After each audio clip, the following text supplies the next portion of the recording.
There are 4 popular Counter-Strike skins marketplaces in China. While Buff163 has the biggest trade volume and is widely known outside of China, there are at least 3 other websites that generate almost the same volume combined as Buff163 does. Thanks to one of my Chinese friends, I managed to get some interesting information about Upin 898, C5 and IGXE, which I'm really eager to share with you in this video. This video was made possible by gamerpay.gg, a trusted and well-known skins trading platform that is currently offering a fabulous deal. For the rest of August, you can buy and sell skins with 0% fees using your wallet balance, which makes selling skins fast, easy, and secure. Sign up using my link now to earn €5 bonus for a transaction of €50 or more. Don't miss this opportunity, and thanks again to gamerpay.gg for sponsoring this video.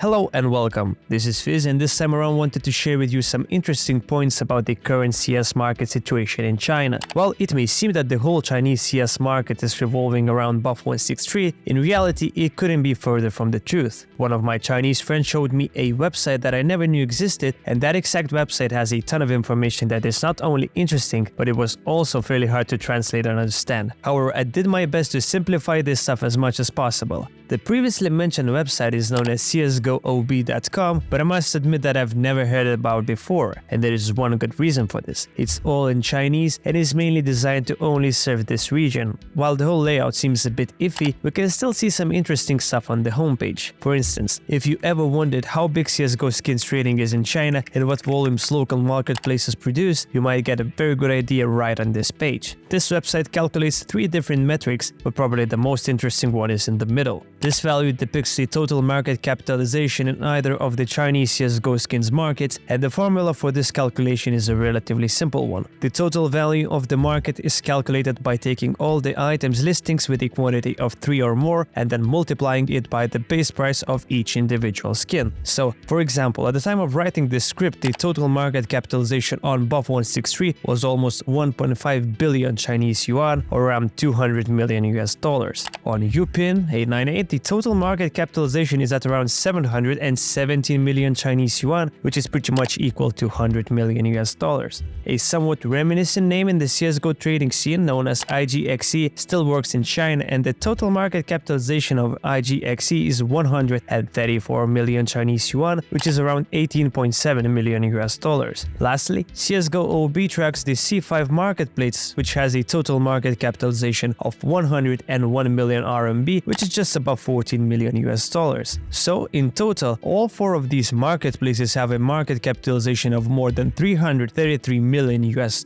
If these CSGO skins, which are listed on Chinese marketplaces, would be a cryptocurrency, it would rank as the 96th biggest cryptocurrency based on the market cap. Also, blue gems and various expensive crafts are not included in this total value, as a base skin price is used for calculations. With all these expensive pixels added, this number would certainly be at least a bit bigger. Of course, keep in mind that this platform only tracks skin listings on Chinese marketplaces, and that might suggest this is only a fraction of the total CSGO skins market capitalization, as not only there are people who keep their skins in their accounts without listing them on Chinese marketplaces, but there are also people who only interact with other skins marketplaces. Moreover, there is a Steam marketplace which holds a decent amount of value as well, as it's still technically the only real marketplace out there. While these numbers may look good on paper, there are also some interconnected things that may suggest that CSGO or CS2 is just at the very infancy of its growth in China. There is a very obvious idea that CSGO is not as popular as other top titles, and it all comes down to some different political and cultural circumstances. You would certainly be surprised that Chinese people prefer playing a cheap Counter-Strike knockoff known as the Crossfire instead of the real CSGO or CS2. This game, as well as some other less global titles, have massive audiences in China and Southeast Asia. Big game titles, in order to get to the Chinese market, they have to go through some serious scrutiny, and this is truly visible with CSGO. As you know, Counter-Strike Global Offensive was officially launched in China only in late 2017, and the game was launched under a different publisher. Therefore, the game is known as the Counter-Strike Global Offensive Perfect World Edition, and it still has some limitations related to both the gameplay and the game economy. It is still fairly hard for Chinese people to access the official Steam marketplace, which incentivizes the usage of third-party marketplaces that are backed by massive companies in China. Now, it seems that the game player base is growing steadily, and this number number is expected to increase even more with the subsequent release of CS2 and a possible major in Shanghai next year. This basically means that if things go the way of attracting more new players, the whole CS ecosystem should flourish even more. While this seems to be a good way to end the video, there is still one important point that barely anyone talks about. There are only 2 videos on YouTube made about this platform, and both of them were uploaded more than a year ago. While Felz made a very good explanation of how this platform works, the impact UPIN 898 has on skin prices is still understated. UPIN 898, better known as UPIN, allows people to lend their skins for a fee. This system is based on your credit score and is only available to Chinese residents. You get to choose the price you want to lend your skin for, and in return you can get up to 35% profit over a year. This is an insanely good and relatively safe thing for Chinese people, which is at least 5 times better than simply depositing your funds into the bank with around 3.2% yearly returns.